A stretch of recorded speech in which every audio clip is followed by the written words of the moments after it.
សាលាអន្តរជាតិ AIA ឬសាលាបញ្ញវន្តអង្គរចុះអនុសារណៈនៃការយកយល់គ្នាជាមួយសាកលវិទ្យាល័យគ្រប់គ្រងអាស៊ីបូព៌ាហៅកាត់ថា EAMU ដើម្បីលើកកម្ពស់ការបណ្ដុះបណ្ដាលមូលធនមនុស្សប្រកបដោយគុណភាពនិងក្លាយជាពលរដ្ឋសកលនិងជាពលរដ្ឋដែលមានទំនួលខុសត្រូវការចុះអនុសារណៈនេះត្រូវបានធ្វើឡើងក្រោមវត្តមានលោកបណ្ឌិតថោងវាសនាប្រធាននាយកប្រតិបត្តិសាលាអន្តរជាតិ AIA ឬសាលារៀនបញ្ញវន្តអង្គរជាមួយលោកសាស្ត្រាចារ្យ James Shaw សាកលវិទ្យាធិការសាកលវិទ្យាល័យគ្រប់គ្រងអាស៊ីបូព៌ានិងមានការចូលរួមជាសក្ខីភាពពីថ្នាក់ដឹកនាំរបស់សាលានិងសាកលវិទ្យាល័យទាំងពីរនារសៀលថ្ងៃទី24ខែមីនាឆ្នាំ2025នៅសាកលវិទ្យាល័យគ្រប់គ្រងអាស៊ីបូព៌ារាជធានីភ្នំពេញលោកបណ្ឌិតថោងវាសនាប្រធាននាយកប្រតិបត្តិសាលាអន្តរជាតិ AIA បានឲ្យដឹងថាការចុះអនុសារណៈនេះពេលនេះត្រូវបានធ្វើឡើងក្នុងគោលបំណងដើម្បីផ្ដល់ការសហការរវាងស្ថាប័នទាំងពីរក្នុងការបណ្ដុះបណ្ដាលមុខវិជ្ជាសហគ្រិនភាពចំណេះដឹងហិរញ្ញវត្ថុភាពជាអ្នកដឹកនាំនិងមុខវិជ្ជាជំនាញទន់ដែលសាលាអន្តរជាតិ AIA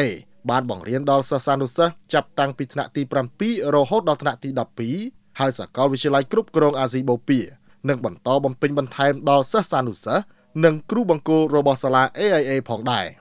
កិច្ចព្រមព្រៀងក៏នឹងបានផ្ដល់អាហារូបករណ៍ជូនដល់សិស្សដែលបានរៀនចប់មធ្យមសិក្សាទុតិយភូមិរបស់សាលាអន្តរជាតិ AIA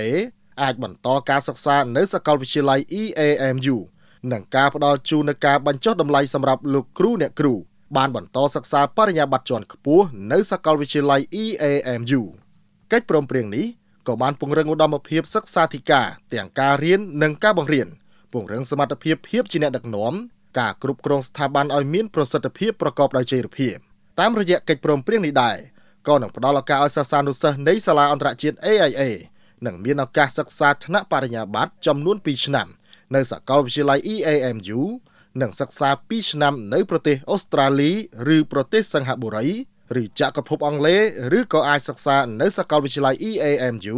រួចចាំទៅបន្តសិក្សានៅប្រទេសទាំង3នៅក្នុងរយៈពេល1ឆ្នាំផងដែរគូបញ្ជាក់ថាសាកលវិទ្យាល័យគ្រប់គ្រងអាស៊ីបូព៌ាហៅកាត់ថា EAMU គឺជាគ្រឹះស្ថានអប់រំដែលមានគុណភាពស្របតាមស្តង់ដារគុណភាពពីប្រទេសសិង្ហបុរីនិងចក្រភពអង់គ្លេសសាកលវិទ្យាល័យបានផ្ដល់ជូននូវកម្មវិធីសិក្សាថ្នាក់បរិញ្ញាបត្រឬក្រោយបរិញ្ញាបត្រយ៉ាងទូលំទូលាយដែលបានធ្វើការរៀបចំឡើងយ៉ាងពិសេសនិងសម្រិតសម្រាំងដើម្បីឲ្យនិស្សិតគ្រប់រូបក្រោយបញ្ចប់ការសិក្សារបស់ខ្លួនទទួលបានជោគជ័យក្នុងអាជីពការងារទាំងក្នុងស្រុកនិងអាចប្រកួតប្រជែងលើឆាកអន្តរជាតិសូមជម្រាបជូនថាសាលាអន្តរជាតិ AIA ឬសាលាបញ្ញវន្តអង្គរក៏បានបង្កើតឡើងក្នុងគោលបំណងផ្ដល់ដល់កុមារនិងយុវជនកម្ពុជានៅការអប់រំដែលមានលក្ខណៈពេញលេញគ្រប់ជ្រុងជ្រោយដើម្បីឲ្យពួកគេក្លាយទៅជាពលរដ្ឋសកលដែលមានឯករាជ្យភាពចេះយកអាសារអ្នកដទៃនិងទទួលខុសត្រូវខ្ពស់ដែលញ៉ាំងឲ្យពួកគេក្លាយជាធនធានដ៏មានតម្លៃសម្រាប់អភិវឌ្ឍប្រទេសកម្ពុជានិងពិភពលោកទាំងមូលនាពេលអនាគតសាលាអន្តរជាតិ AIA មានចក្ខុវិស័យឲ្យសិស្សានុសិស្សទាំងអស់ទទួលបាននូវសមត្ថភាពពេញលេញដើម្បីក្លាយជាអ្នកដឹកនាំប្រកបដោយសីលធម៌និងចំណេះដឹងហើយក្លាយជាពលរដ្ឋសកលដែលពោរពេញទៅដោយទំនួលខុសត្រូវការសិក្សារៀនសូត្រពេញមួយជីវិតបច្ចុប្បន្នសាលាអន្តរជាតិ AIA មានសាខាចំនួន5សាខាដោយនៅក្នុងរាជធានីភ្នំពេញមាន2សាខាគឺសាខាជូវ៉ា